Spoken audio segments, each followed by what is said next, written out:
पुढची बातमी फलटण आत्महत्येशी निगडीत बातमी आहे। सुषमा अंधारे या फलटण आत्महत्या प्रकरणावरनं कमालीच्या आक्रमक झाल्यात। सुषमा अंधारे आज फलटणला पोहोचलेल्या होत्या। त्यांनी फलटण पोलीस स्थानकावरती एक मोठा मोर्चा काढला। त्याचबरोबर काही प्रश्नांची उत्तरं आपल्याला हवी आहेत अशी आग्रही भूमिका सुद्धा सुषमा अंधारेंनी घेतल्याचं चित्र आज पाहायला मिळालं। आत्महत्या प्रकरणाच्या तपासासाठी एसआयटी नेमल्याची माहिती खोटी आहे असा आरोप सुषमा अंधारेंनी केला आणि पोलीस प्रशासनासोबतच सरकारवरती हल्लाबोल केला। सोबतच सुषमा अंधारेंनी फलटण पोलीस स्थानक परिसरात ठिय्या आंदोलन करत जोरदार घोषणाबाजी केली। तर महिला डॉक्टरबाबत आक्षेपार्ह मजकूर पब्लिक डोमेनमधनं काढून टाकावा असं आश्वासन पोलिसांनी दिल्यानंतर सुषमा अंधारेंनी आपलं आंदोलन स्थगित केलंय।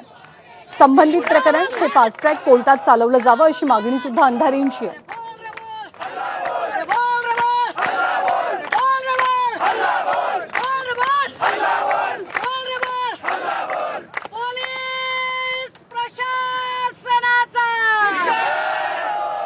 तर फलटण आत्महत्या प्रकरणी सुषमा अंधारेंनी नेमके आरोप काय काय केलेले आहेत ते सुद्धा पाहूया।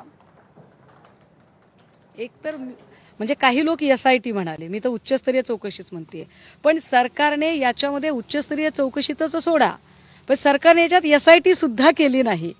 एसआयटी म्हणजे स्पेशल इन्व्हेस्टिगेशन टीम, म्हणजे विशेष तपास पथक, म्हणजे एकापेक्षा जास्त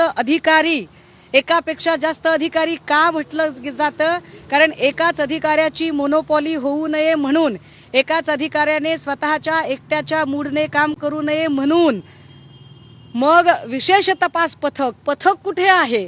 त्याच्या आपल्याकडे तपशील आहे त्याच्यासह, आणि आपला वकील एक सोबत ठेवून, एकट्याने नाही, आपला एक वकील, आमचा एक वकील आपल्या सोबत राहील, आपला एक वकील सोबत ठेवून चा जबाब नोंदवला जाईल। याच्या उपर आपण आपल्या ज्या वेगळ्या लीगल ऍक्शन आहेत, ज्या ज्युडिशियल आहेत, त्या ज्युडिशियल करू, त्या व्यवस्थित कळतील। आता इथे त्यांच्या अधिकार कक्षेतल्या ज्या 2-3 गोष्टी आहेत, त्या 2-3 गोष्टी त्यांनी मान्य केलेल्या आहेत।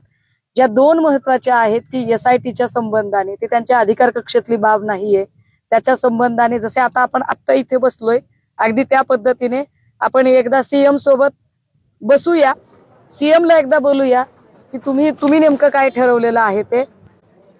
आणि